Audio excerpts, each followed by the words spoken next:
কারোর সাহায্য নিতে হয় না।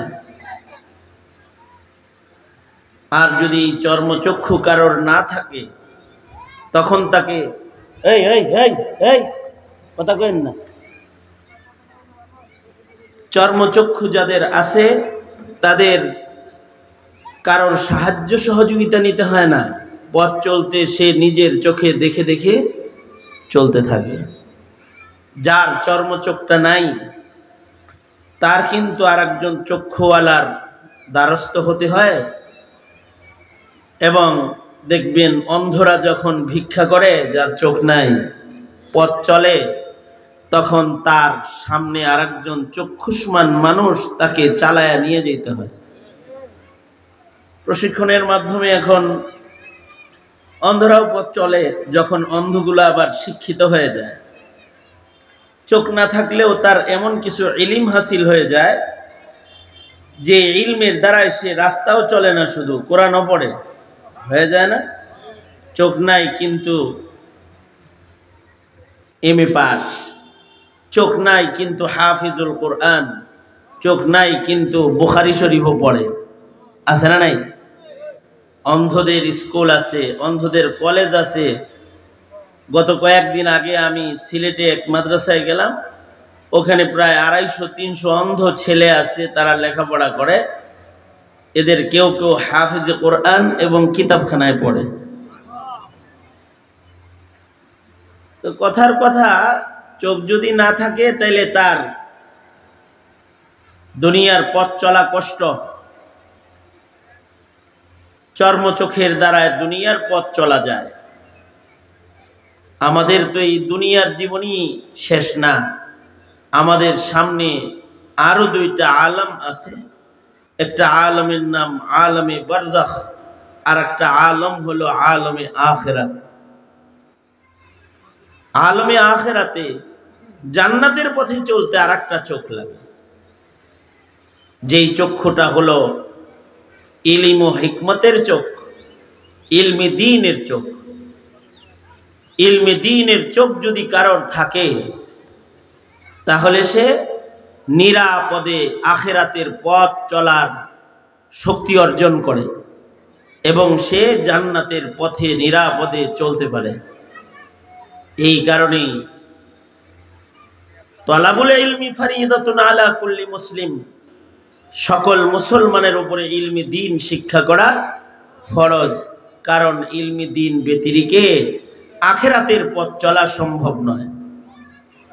আখিরাতের পথ চলতে জায়েজ না জায়েজ শিখতে এবং জান্নাত জাহান্নামের সুস্পষ্ট পথ দেখতে যে ইলমটার জরুরত, সেই ইলমটার নাম হলো ইলমি দ্বীন।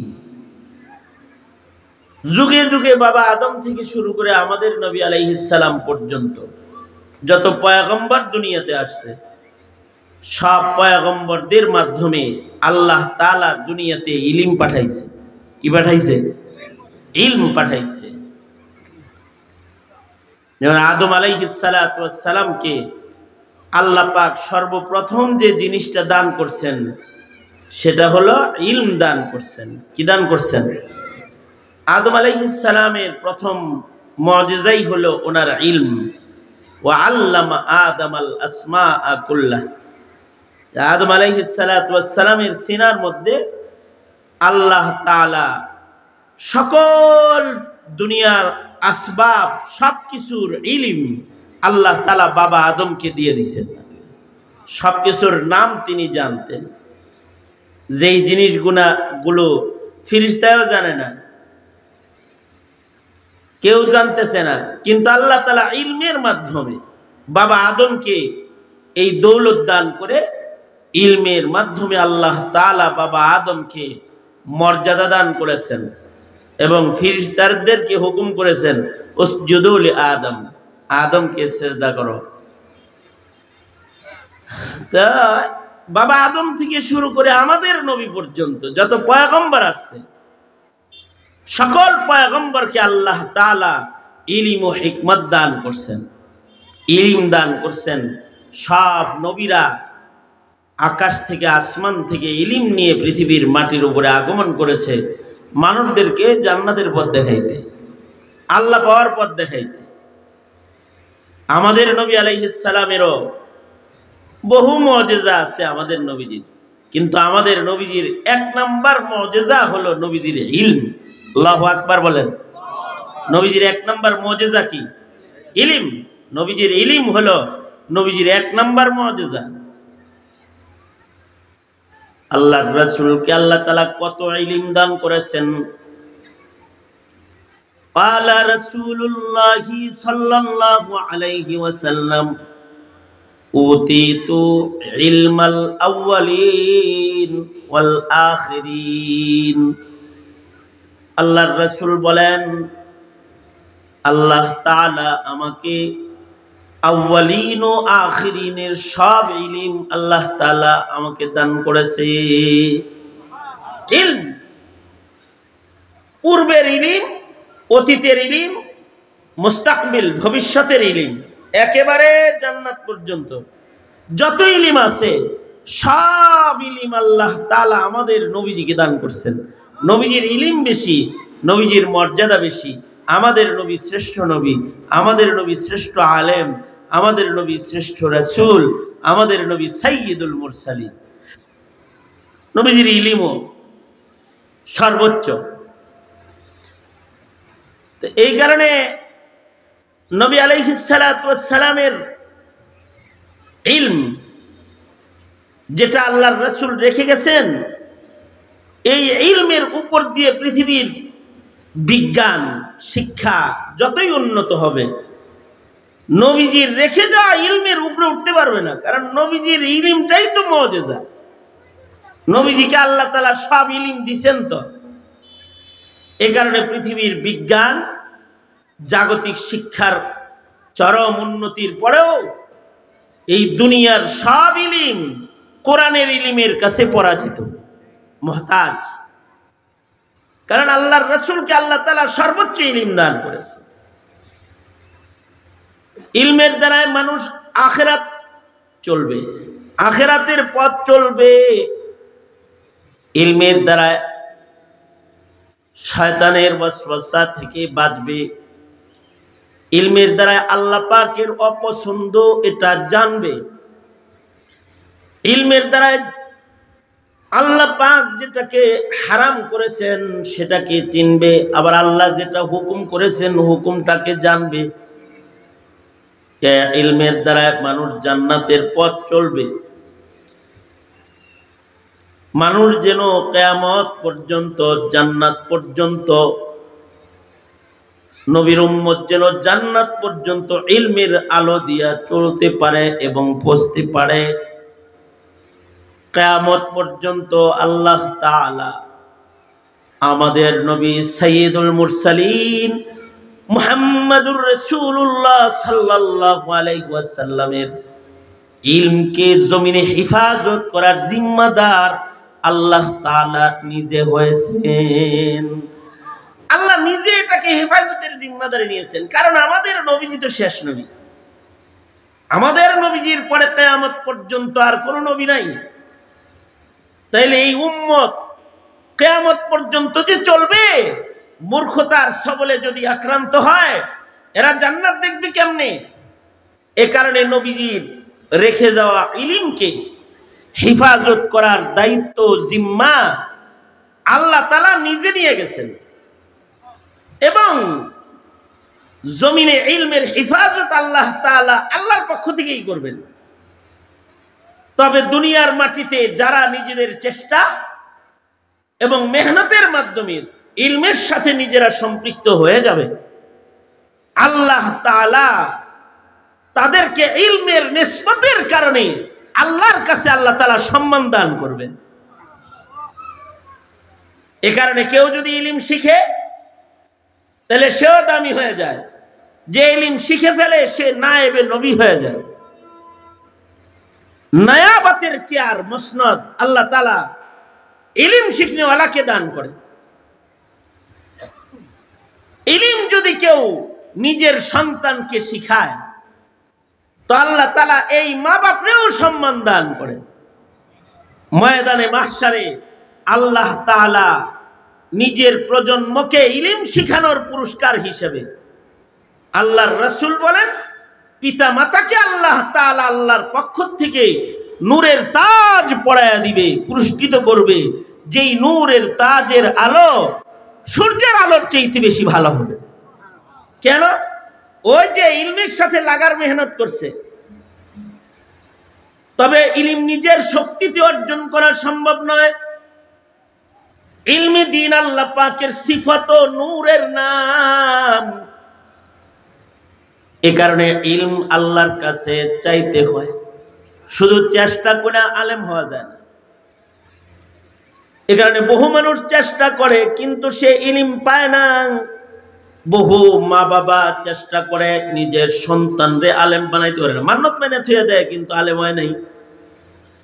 আবার অল্প চেষ্টায় কাউকে কাউকে আল্লাহর পক্ষ থেকে আল্লাহ তাআলা ইলম দেয়, মিল্লাদুন্না ইলমা।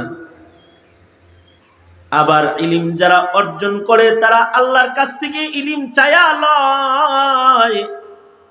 আমাদের নবীজিকেও আল্লাহ তাআলা ইলমের জন্য দোয়া শিখাইছেন, দোয়া করতে বলেছেন, ওয়াকুর রব্বি জিদনি ইলমা। হে আমার প্রতিপালক, আপনি আমাকে ইলম দান করেন। আমাদের নবীজিকেও আল্লাহ তাআলা নির্দেশ করতেছেন, নবী আপনি আমার কাছে ইলম চান। আল্লাহু আকবার বলেন। কারণ হলো ইলম আল্লাহ না দিলে বান্দা পাবে না। কারণ এটা তো ফাইন্নাল ইলমা নূরুম মিন ইলাহি, এটা আল্লাহ পাকের নূর। এটা আল্লাহ তাআলা যাকে তাকে দেয় না। যাকে আল্লাহ তাআলা ইলমের জন্য নির্বাচন করেন তাকে আল্লাহ তাআলা ইলম দান করেন। আর যে ইলম পেয়ে যায় সে দামি হয়ে যায়, তাকে শয়তানও ভয় পায়। আলেমকে শয়তান ভয় পায়। কতটুকুন ভয় পায়? আল্লাহর রাসূল সাল্লাল্লাহু আলাইহি ওয়াসাল্লাম বলেন, ফাকীহুন ওয়াহিদুন আশাদ্দু আলা শাইতানি মিন আলফি আবিদিন। 1000 আবেদের চাইতে একজন আলেম শয়তানের জন্য বেশি ভয়ঙ্কর। ফাকীহুন ওয়াহিদুন আশাদ্দু আলা শাইতানি মিন আলফি আবিদিন। 1000 আমির সাহেব, চিল্লা লাগান না লোক, সাল লাগান না লোক, হাজী সাহেব, পীরের মুরিদ, মুত্তাকি পরহেজগার, পাগড়িওয়ালা লোক, 1000 রে শয়তান অত ভয় পায় না, একজন আলেম রে যত ভয় পায়।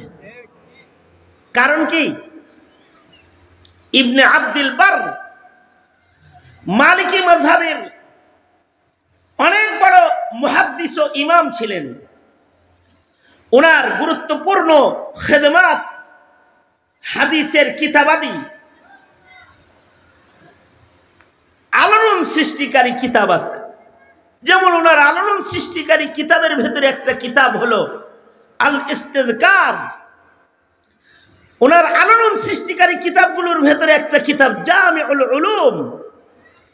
অনেক বড় মুহাদ্দিস ছিলেন মালিকি মাযহাবের। উনি ওনার কিতাবের ভেতরে লিখেছেন, ইবনে আব্দুল বার লিখেছেন, ইবলিস শয়তান আযাজিলকে তার চেলারা জিজ্ঞেস করলো। তার সঙ্গপঙ্গ একদিন জিজ্ঞায়, হ্যাঁ কি জিজ্ঞায়? জিজ্ঞায় হলো, বস আপনি যে অলি মারা গেলে এত খুশি হন না, আলেম মরলে এত খুশি হন কেন? একটা প্রশ্ন।